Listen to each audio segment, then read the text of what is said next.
This is a very important day. It's a day that we're delighted to swear in Dr.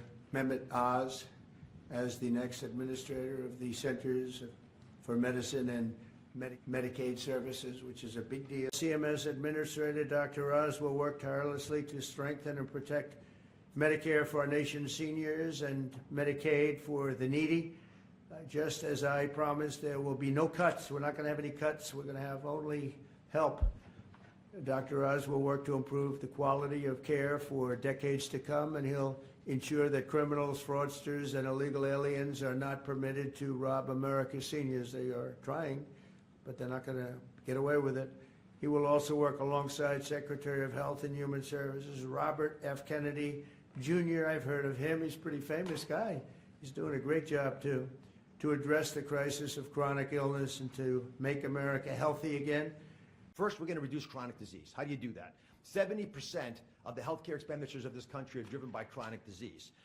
And it is your patriotic duty, I'll say it again, the patriotic duty of all Americans to take care of themselves, because it's important for serving in the military, but it's also important because healthy people don't consume healthcare resources. The best way to reduce drug spending is to use less drugs because you don't need them because you're healthy. And it feels a lot better as well.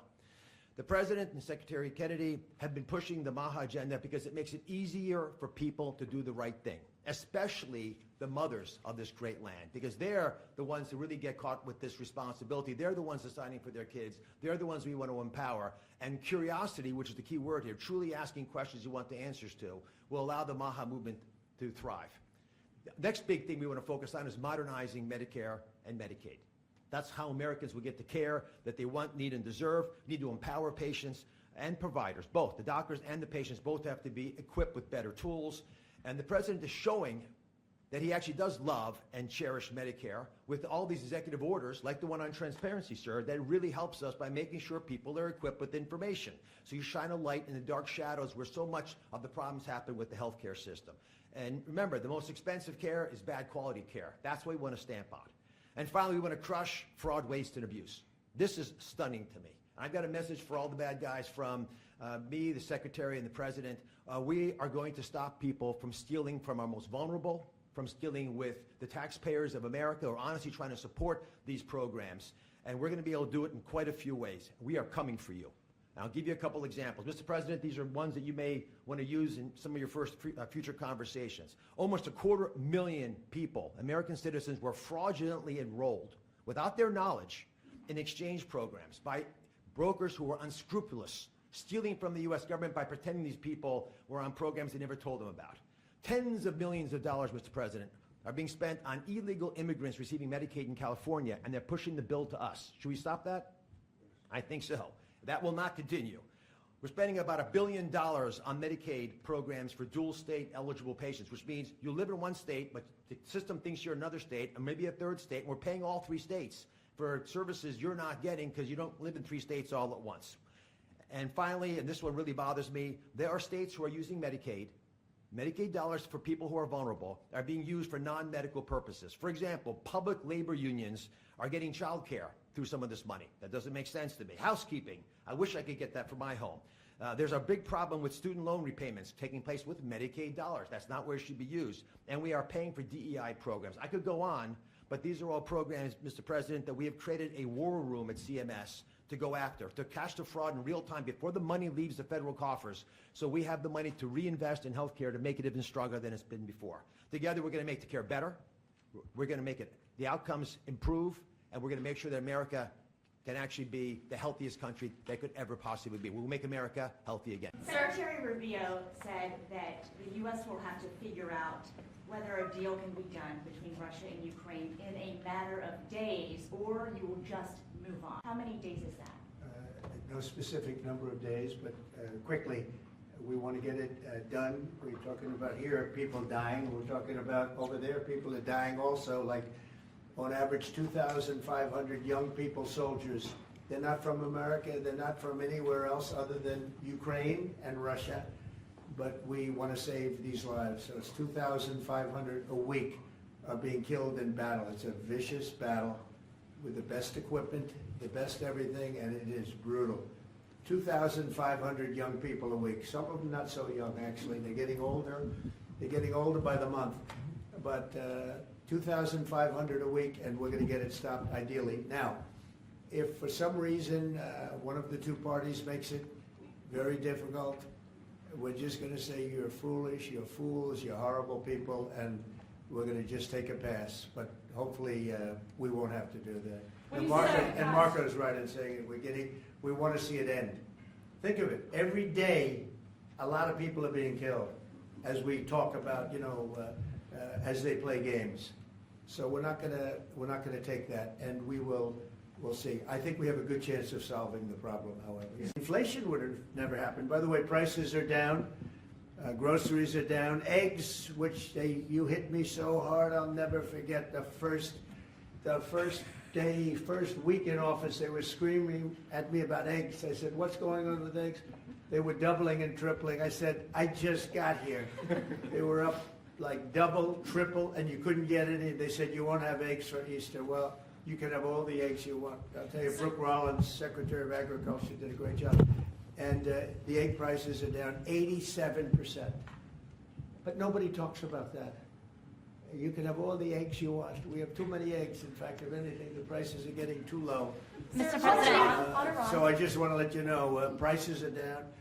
Gasoline yesterday in 3 states hit $1.98 a gallon.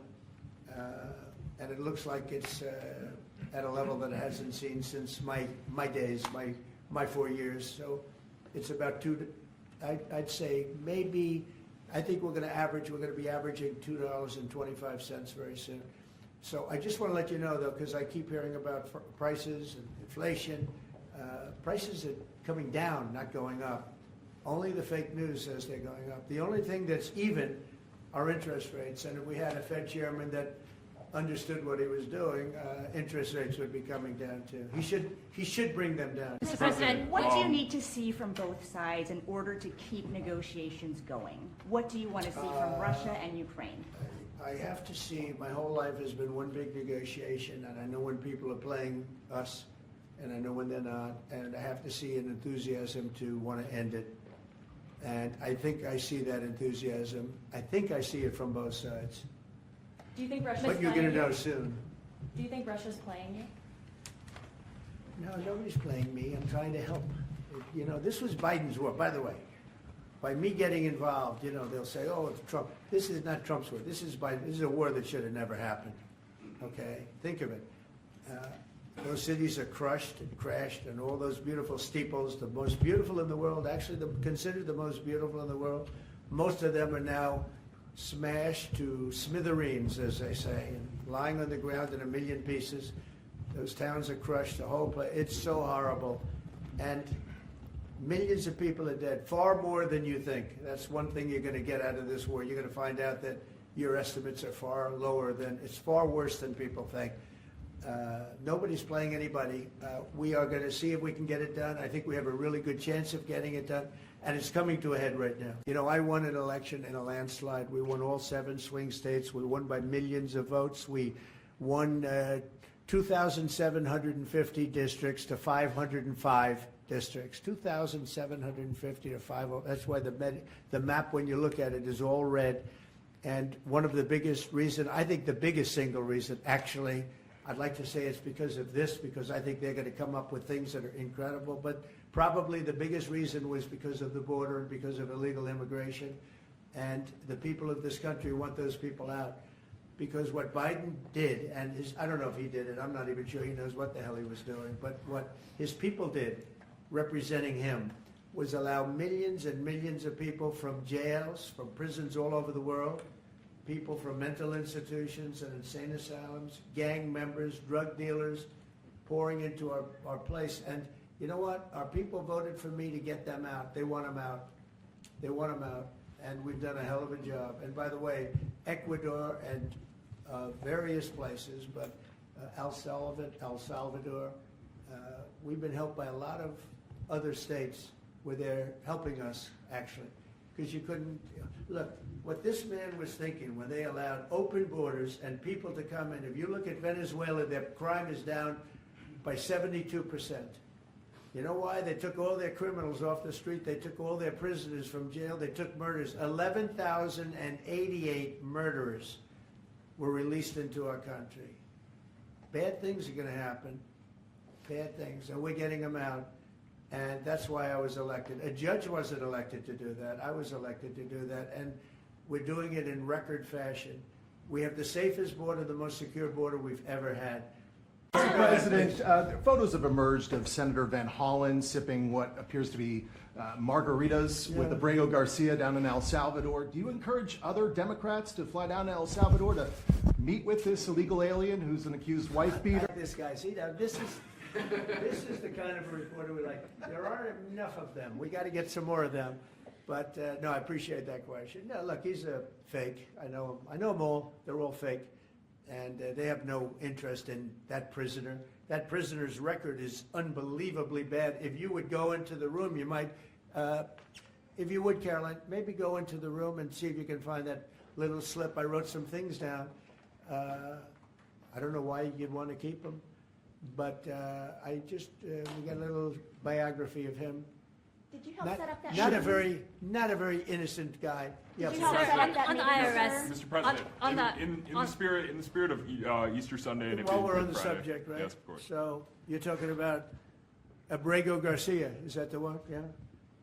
Is an illegal alien MS-13 gang member and foreign terrorist. This comes out of the State Department and very legitimate sources. I mean, I assume, I'm just giving you what they handed to me, but this was supposed to be certified stuff. In 2019, Garcia was issued a deportation order.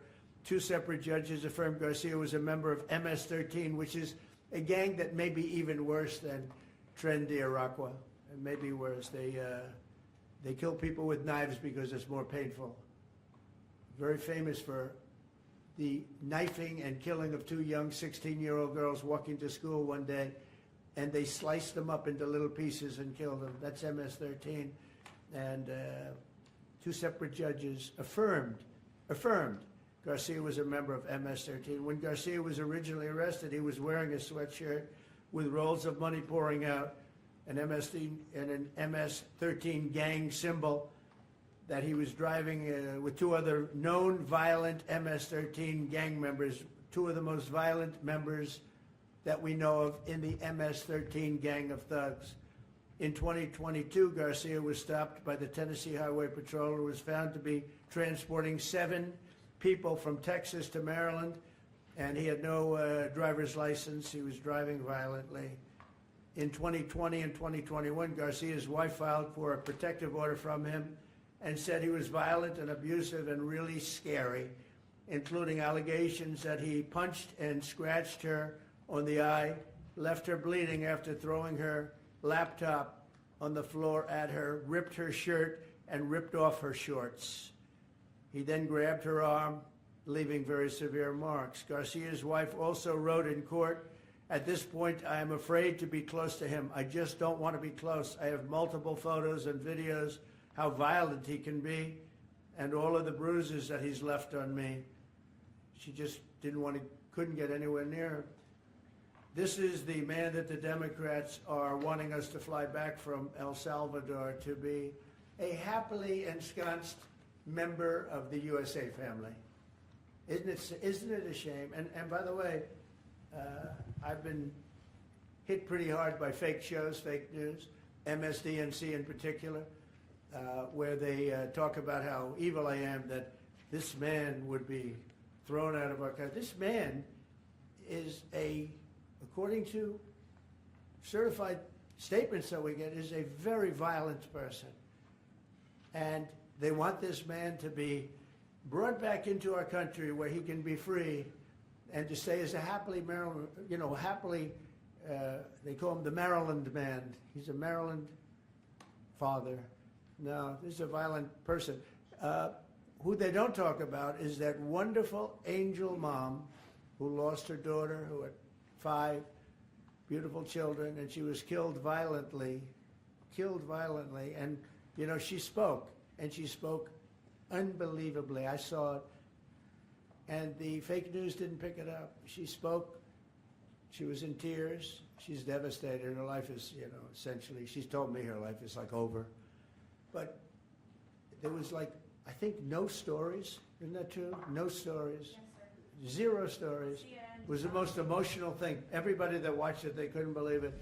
The fake news refused to put it up.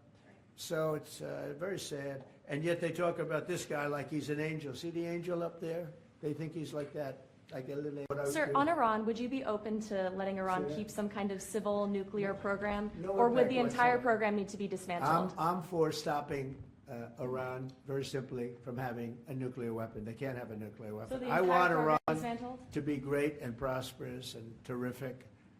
I stopped them once they were broke and they didn't have any money for Hamas. They didn't have any money for Hezbollah. There wouldn't have been an October 7th disaster. They were broke. They had no money, and they weren't spending it to terrorist organizations because they had none. When Biden came in, he took all the sanctions off. China wasn't allowed to buy. I said, if you buy, because they're the biggest customer, I said, you buy 1 barrel of oil, just 1 barrel of oil from Iran, and you can't do business in the United States. And by the way, we have nice conversations going with China just to intercede, It's like really very good. But Have you spoken with Xi? with Iran, they can't have a nuclear weapon. And if they have a nuclear weapon, you'll all be very unhappy. You'll all be very unhappy. Have you 'Cause spoken with Xi? your life, He's like,